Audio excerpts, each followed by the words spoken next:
R&B and soul groups. Groups that had the talent, the chemistry, the music that should have lasted forever. But inside each one, someone crossed the line or slowly fell apart and took everything down with them.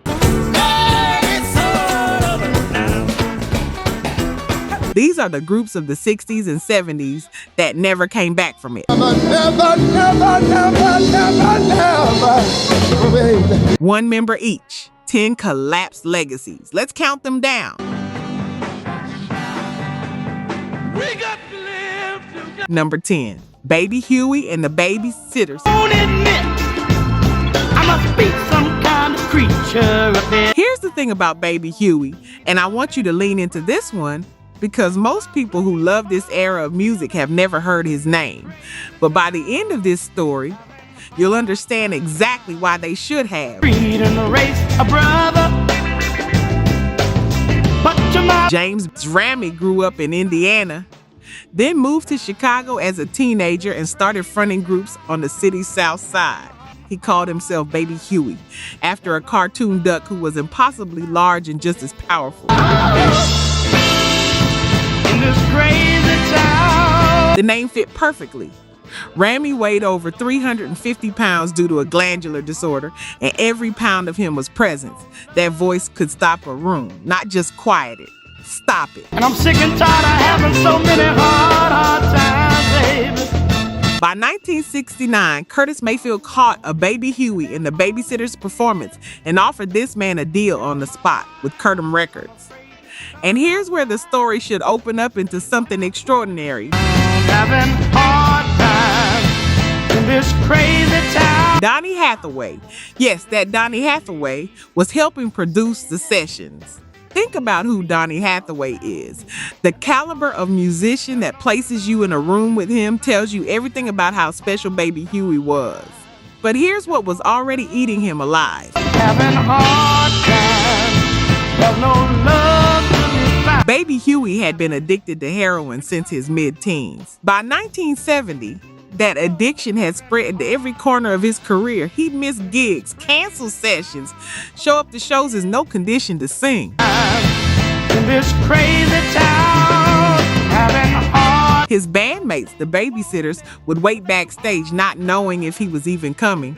And on top of all of it, his weight had climbed past 400 pounds. His body was fighting 2 crises at once every single day. Having hard times, there's no love to be found. On October 28, 1970, he checked into a Chicago motel room after a show in Madison, Wisconsin. He never left it. He was 26 years old, gone before the world even knew what it had.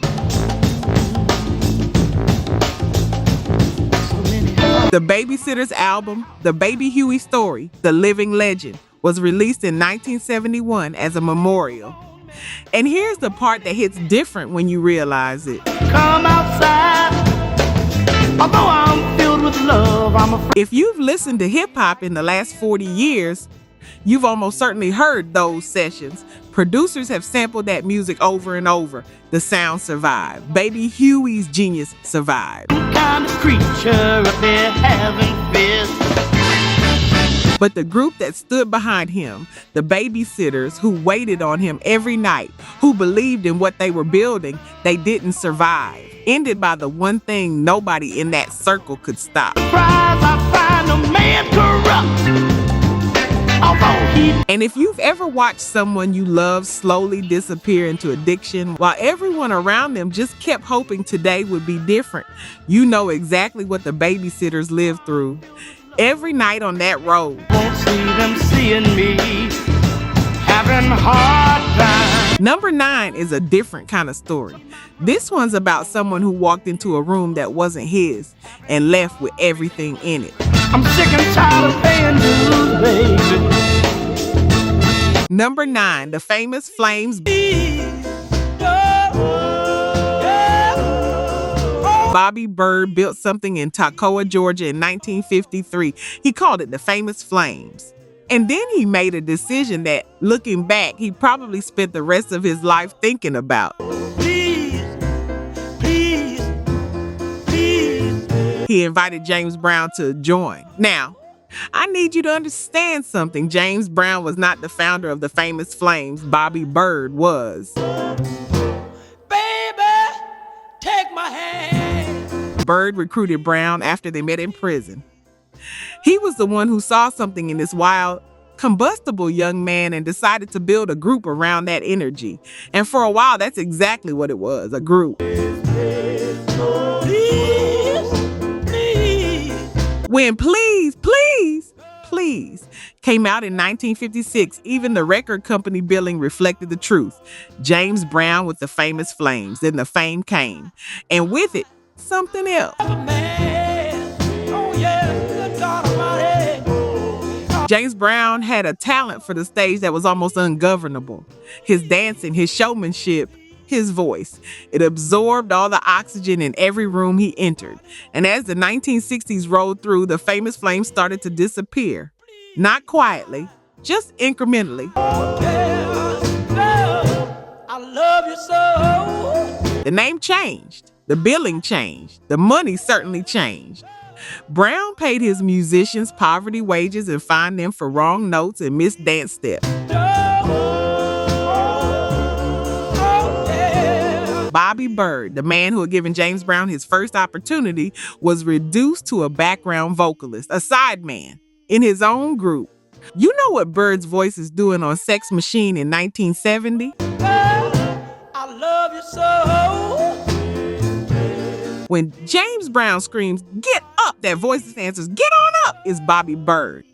One of the most iconic call and response moments in all of soul music.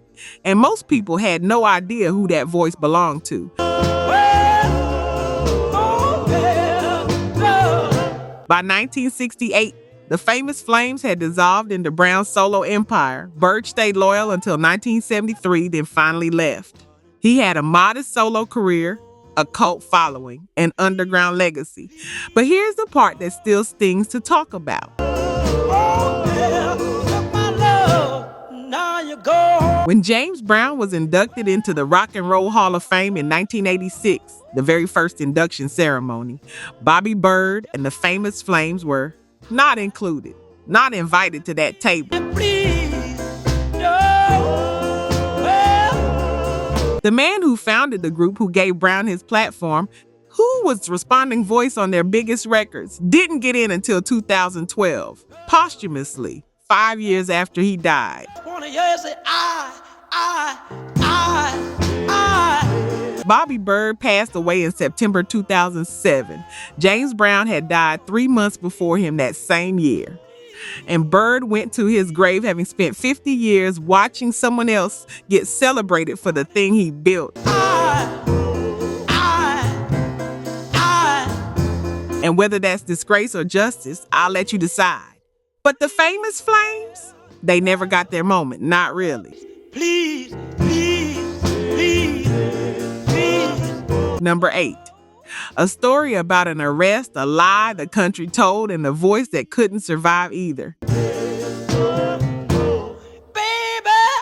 you did me wrong. Number 8, the Platters. I pretend too much. By the summer of 1959, the Platters were one of the most successful vocal groups on the planet. Me to breathe all alone. Only You, The Great Pretender, My Prayer, Twilight Time, Smoke Gets in Your Eyes. They had put more than 20 records on the pop chart since 1955. Pretending that you're still around. They were playing concert halls. They were on television. And their lead singer, Tony Williams, had a tenor that critics called, and I'm not exaggerating here, unearthly. Pretending that you're still. Then on August 10, 1959 in Cincinnati, Ohio, everything stopped. 4 of the male members, Tony Williams, David Lynch, Paul Roby, and Herb Reed, were arrested in their hotel room. Just laughing and gay, like The charge, a morals violation. For being in the company of white women, 3 of the 4 women in that room were white. And in the racially charged atmosphere of the American South and Midwest in 1959, that was all the pretext law enforcement needed.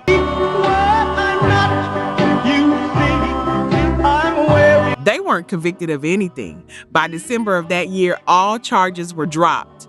They were acquitted, but the damage was already done. Radio stations across the country had pulled their current single, a song called Where, off the air the moment the arrest made headlines. The song died at number 44. Disc jockeys who had championed their records for years suddenly had other priorities. Mercury Records quietly began to distance themselves, and Tony Williams, facing a money dispute with their manager Buck Ram on top of everything else, made the decision in 1960 to walk away from the group and go solo. He couldn't do it without them, and they couldn't do it without him. His solo albums went nowhere. Their albums without his voice went nowhere. After one last top 10 hit in 1960, Harbor Lights, the Platters never cracked the pop top 10 again. And here's the footnote that tightens the whole story. What my heart can't conceal. Zola Taylor, one of the original Platters, later showed up in the legal proceedings after Frankie Lymon's death, claiming to be his common-law widow. One of the central voices of the Platters, tangled in another soul music tragedy. They got inducted into the Rock and Roll Hall of Fame in 1990. But what they should have been, the group that defined a generation of vocal harmony, got cut short by one August night in Ohio. Number 7. His was the voice that launched rock and roll, and he threw it all away before he turned 15. Number 7, Frankie Lymon and the Teenagers. Let me tell you what happened the night of February 27, 1968, in a Harlem apartment building. Frankie Lymon, who had been the lead singer of Frankie Lymon and the Teenagers, who at 13 years old had a voice so impossibly perfect that it sounds like something's assembled by committee rather than grown in a child. Frankie Lymon was found dead on the bathroom floor of his grandmother's apartment. Heroin overdose, a syringe beside him. He was 25 years old. Stay with me because the way we got there is the actual story. In 1956, Why Do Fools Fall in Love came out. Frankie Lymon was 13. The Teenagers were 5 kids from Washington Heights, 3 black, 2 Puerto Rican, singing doo-wop under the street lights on the corner of 165th and Amsterdam. The record went to number 6 in the United States and number 1 in the United Kingdom. 13 years old, number 1 in the UK. Let that sit. And then Frankie Lymon turned 15, and someone introduced him to heroin. By 1957, he left the group for a solo career. The Teenagers tried to continue with replacement singers, but you can't replace a voice like that. Nobody could. By the time his voice changed, the soprano that had made him famous losing its boyish perfection, Frankie's solo career was already failing. He tried a falsetto, he tried different styles, nothing held. The heroin got worse. He was arrested for drug charges in 1966. He was drafted into the Army and received a dishonorable discharge for going a wall repeatedly to chase singing gigs.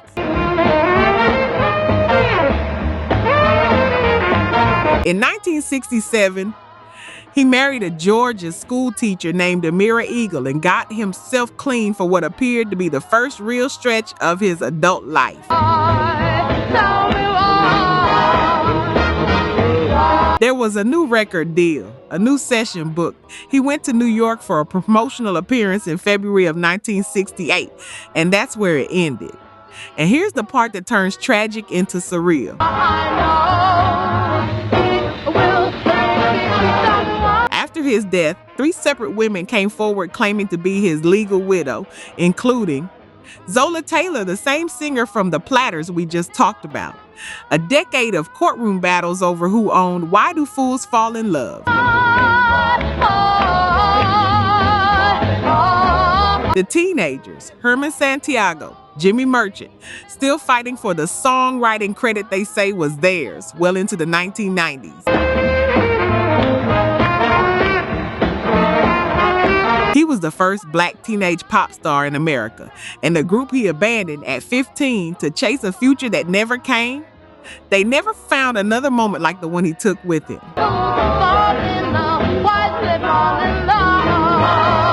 Some of y'all just remembered when you first heard Why Do Fools Fall in Love? I know you did. Number 6, this one is about loyalty and exactly what it costs when you betray a dead man. Number 6, the Valentinos. That's no lie. On December 11, 1964, Sam Cooke was shot and killed at a motel in Los Angeles. He was 33 years old. And the grief that followed wasn't just personal, it was communal. Sam Cooke was one of the most beloved figures in Black American music, a man who had taken gospel into the mainstream, built his own record label, and written A Change Is Gonna Come. In the same year, the Civil Rights Act was signed. Losing him felt like losing something that couldn't be replaced. The Valentinos were his proteges. 5 brothers, the Womack brothers from Cleveland, whom Sam Cooke had signed to his Saw Records label, renamed and guided into R&B. They had written It's All Over Now in 1964. The Rolling Stones covered it that same year. It became the Stones' first #1 hit. The Valentinos were on the edge of something real, and then their mentor was killed.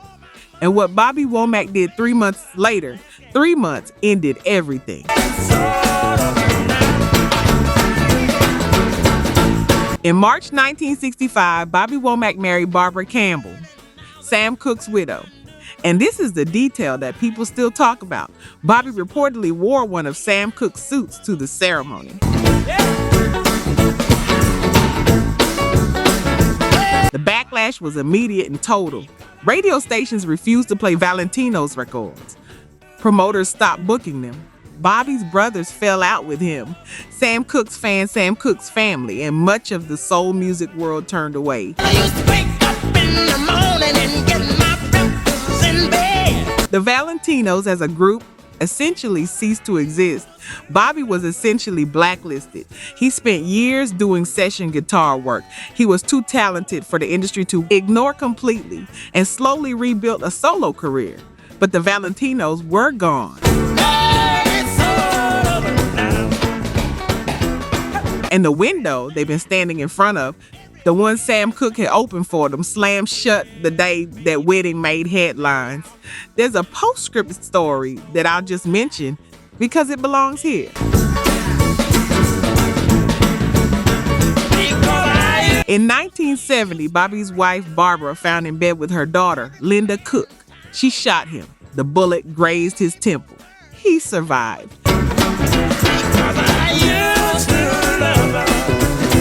Linda eventually married Bobby's brother Cecil, and Bobby Womack spent the rest of his life writing music that circled this story without ever fully naming it.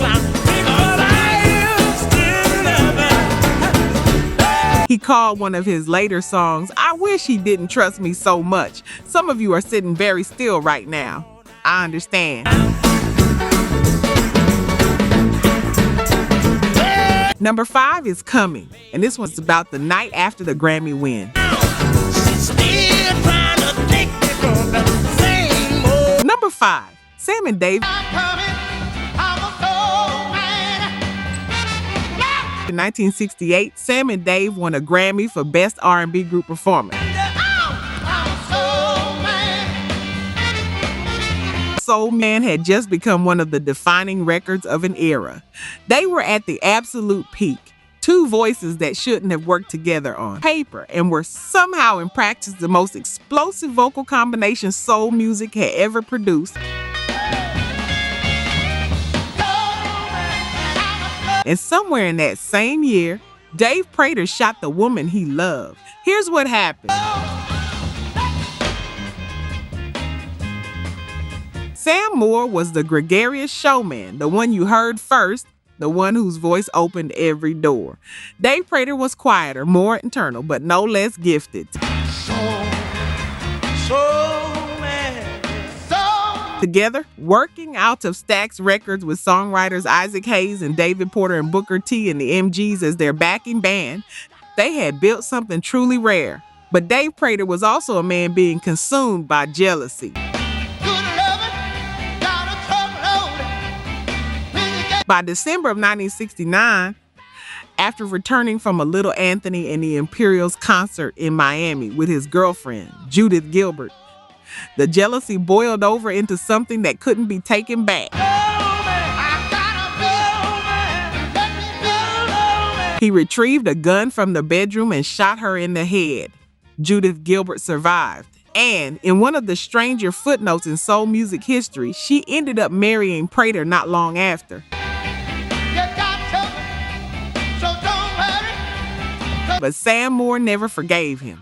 After the incident with the gun, Sam said, "I told Dave I'll sing with you, but I will never talk to you again.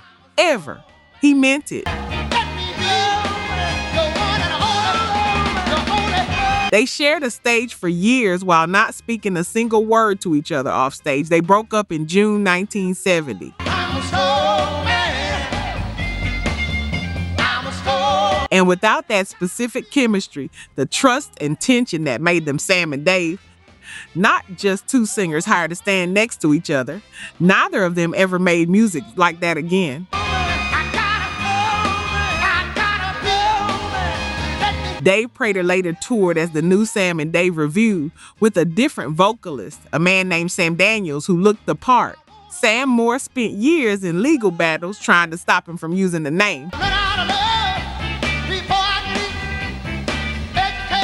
The duo that recorded "Hold On, I'm Coming," "When Something Is Wrong with My Baby," and "I Thank You," the duo that Bruce Springsteen called the greatest live act he'd ever seen, disintegrated into competing claims and courthouse filing. Dave Prater died in a car accident in April 1988. He was 50 years old. And the saddest part? In every interview Sam Moore ever gave about those years, you could hear the thing beneath the anger. Not just rage, loss. He missed what they had. He just couldn't get back to it. And that part, that feeling of watching something irreplaceable go up in smoke, that's a different kind of grief altogether. Number 4, Harold Melvin and the Blue Note. You will never know. Here's something that most people don't know about one of the greatest vocal groups in Philadelphia soul history. You should understand me. Teddy Pendergrass joined Harold Melvin and the Blue Notes in 1970, and when he joined as the drummer. That's right. Because we only act like children. The voice that would go on to become one of the most powerful instruments in all of R&B. The baritone that made audiences weep at the first note. Started as a drummer in a backing band. You will never, never, never. When lead singer John Atkins quit unexpectedly, Harold Melvin looked at the man behind the kit and handed him the microphone. And what happened next is one of the most extraordinary creative runs in the history of Philly soul. Produced by Kenny Gamble and Leon Huff at Philadelphia International Records, Harold Melvin and the Blue Notes, with Teddy Pendergrass on lead vocals, put together 10 R&B top 10 singles. Know me. Not as long as we both shall live. If you don't know me by now, The Love I Lost, Bad Luck, Wake Up Everybody, Don't Leave Me This Way, record after record after record. Every single one of them driven by Teddy's voice. Here's the tension that was building through all of that success. When we argue, fuss, and fight, Teddy sang almost every song. but it was Harold Melvin's name on the marquee, and Harold controlled the money. Fans would approach Harold Melvin after shows, thinking he was the lead singer because whose name was up front, and Harold would have to redirect them to Teddy. By 1975, the group billing had been updated to Harold Melvin, the Blue Notes, featuring Theodore Pendergrass. Teddy wanted to go further. Harold said no. The money conversations got darker, and in 1976, Teddy Pendergrass walked out. Harold tried replacement after replacement. No one could carry it. Their relationship with Philadelphia International ended. They moved to ABC Records, had one last R&B top 10 hit in 1977 with Reaching for the World, and then faded. Harold Melvin spent the next 20 years touring smaller venues with rotating lineups, still carrying the Blue Notes name, still chasing what had been taken from him, or what he'd driven away, depending on how you see it. Just get yourself together. He died in 1997, still touring. Meanwhile, Teddy Pendergrass released 5 consecutive platinum albums as a solo artist, a record for any black artist at the time. You'll never, never, never. And then in March of 1982, a car crash left him paralyzed from the chest down. The details of who was in that car with him became their own scandal. If you don't know me by now. His identity as R&B's ultimate ladies' man, the man who'd sold out for women-only concerts, crumbled overnight.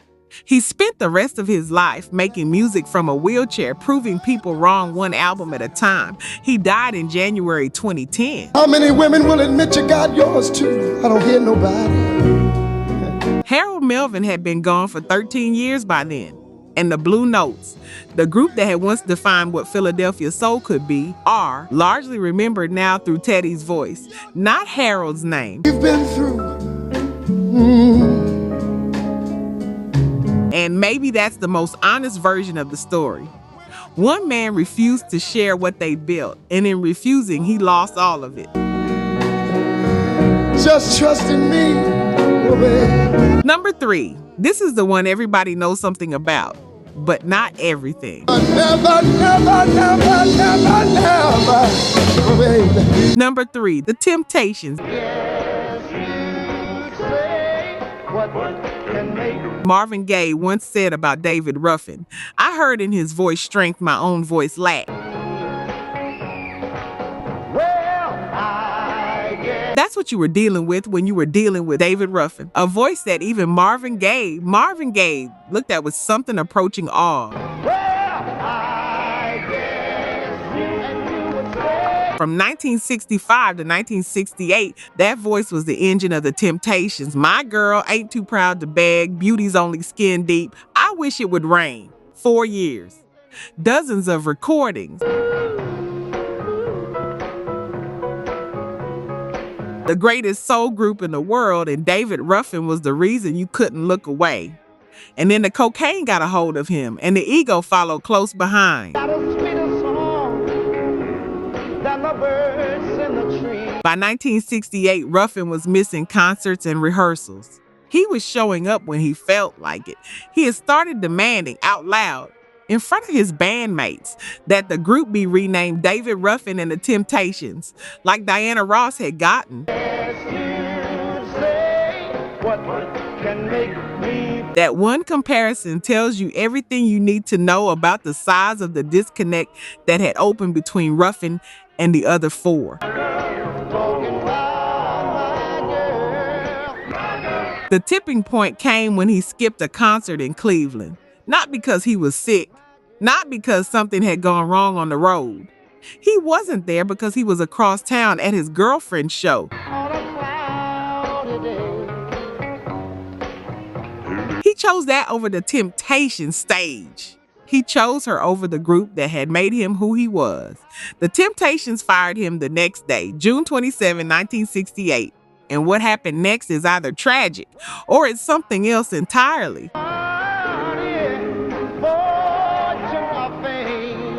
Ruffin was devastated. He thought he was the Temptations. And in some ways, vocally, commercially, he wasn't wrong. But being the voice isn't the same as being irreplaceable. Dennis Edwards stepped in, and the group went on to Cloud 9. Papa was a Rolling Stone and Grammy Awards. They didn't crumble without him, but Ruffin did.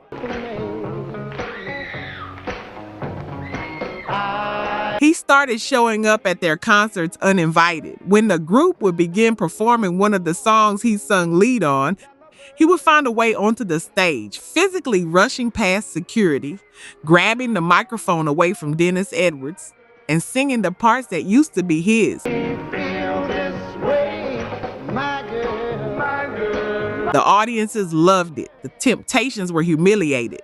They eventually hired additional security specifically to keep him out.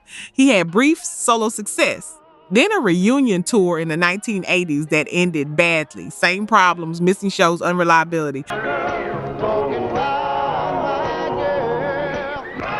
By 1988, he was arrested for crack cocaine possession and told a judge he was penniless, living in a friend's mobile home. On June 1st, 1991, someone drove David Ruffin to the emergency room at the hospital of the University of Pennsylvania, dropped him at the door, and drove away. He was already unconscious. He died shortly after from a cocaine overdose. He was 50 years old. And nobody has ever conclusively identified who was driving that limousine. And if you're nodding right now, if you've loved someone who had a gift like that and couldn't get out of their own way, you know that what David Ruffin's story leaves you with isn't just sadness. It's something closer to grief. What can make me feel this way? The specific grief of watching extraordinary talent fail to survive itself. Number 2, this one feels personal because it's about someone who started by wanting to change the world and ended by being unable to leave his own house. Number 2, Sly and the Family Stone. You have to understand what Sly and the Family Stone were in 1969 to understand what the fall meant. They were the first racially integrated mixed-gender lineup in popular music. Think about what that meant in 1969. 5 years after the Civil Rights Act, in a country that was still arguing about whether Black Americans deserved to share space with white Americans. Sly Stone puts together a band, black and white men and women playing funk and rock and soul and psychedelia all at once. And they perform at Woodstock and bring the entire festival to its feet. I want to take you higher. If you've ever seen that footage, you know, that was something that couldn't have existed in any other form.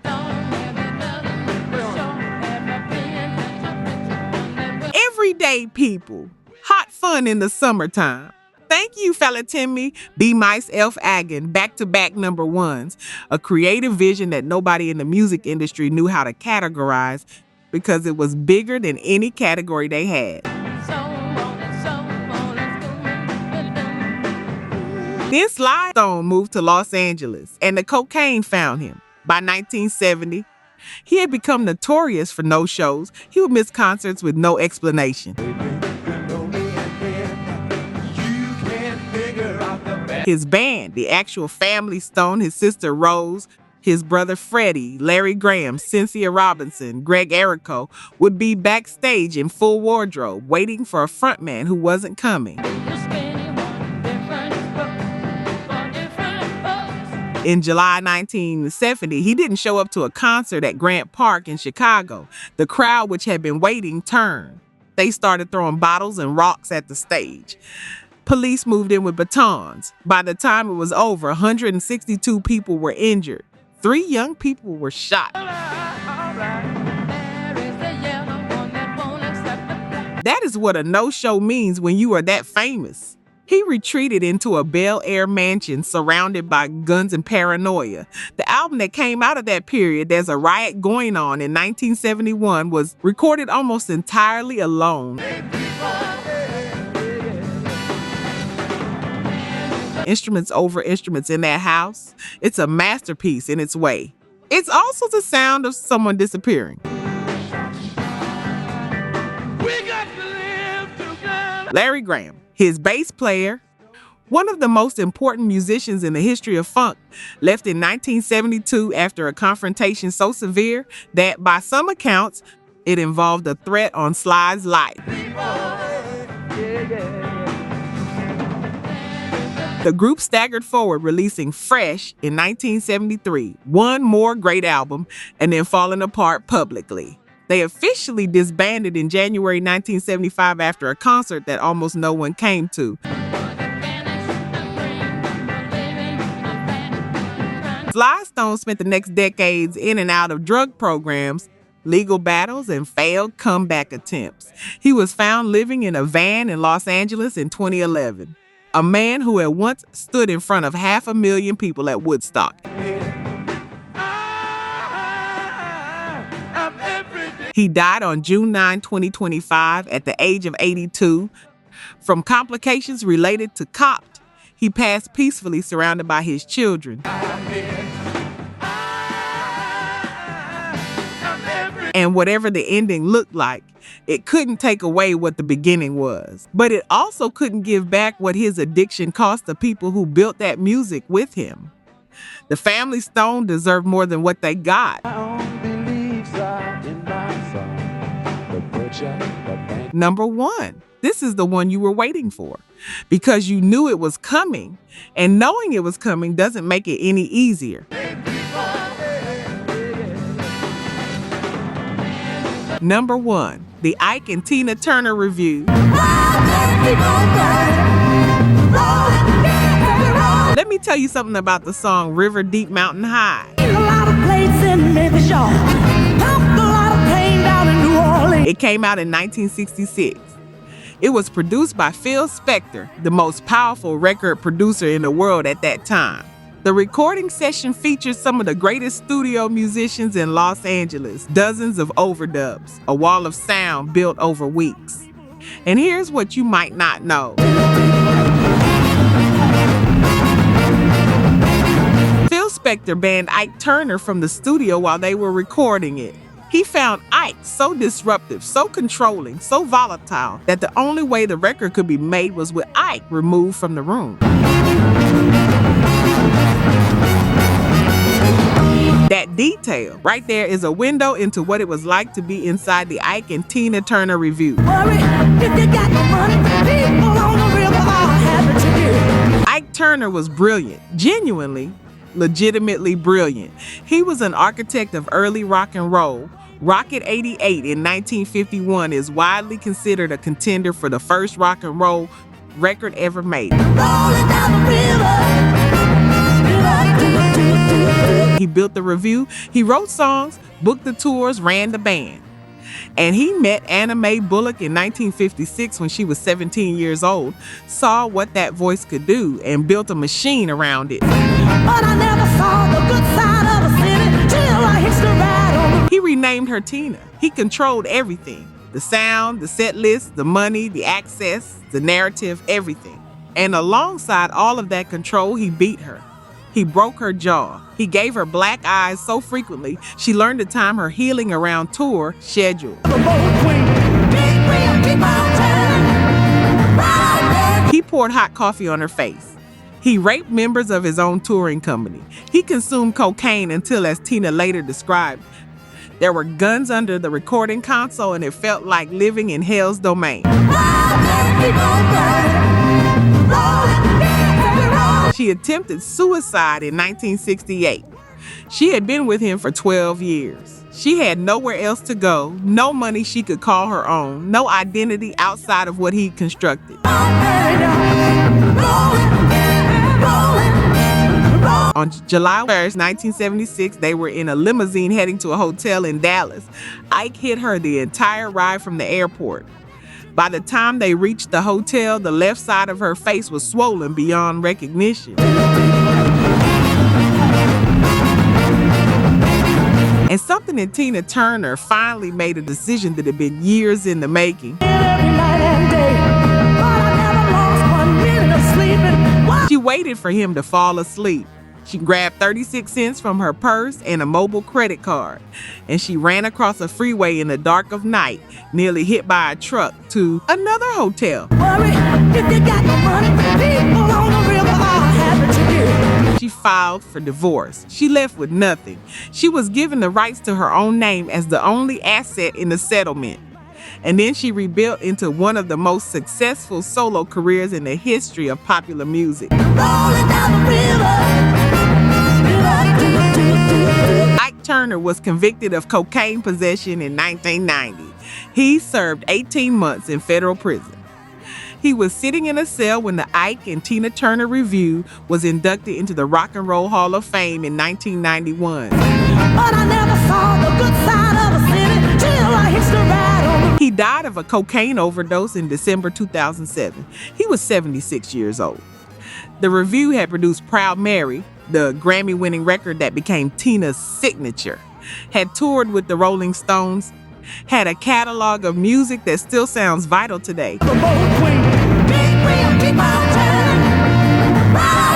All of that existed despite what was happening inside it. And every person who ever watched Tina Turner perform knew they were watching someone who had survived something most people don't come back from. She came back from it. He didn't.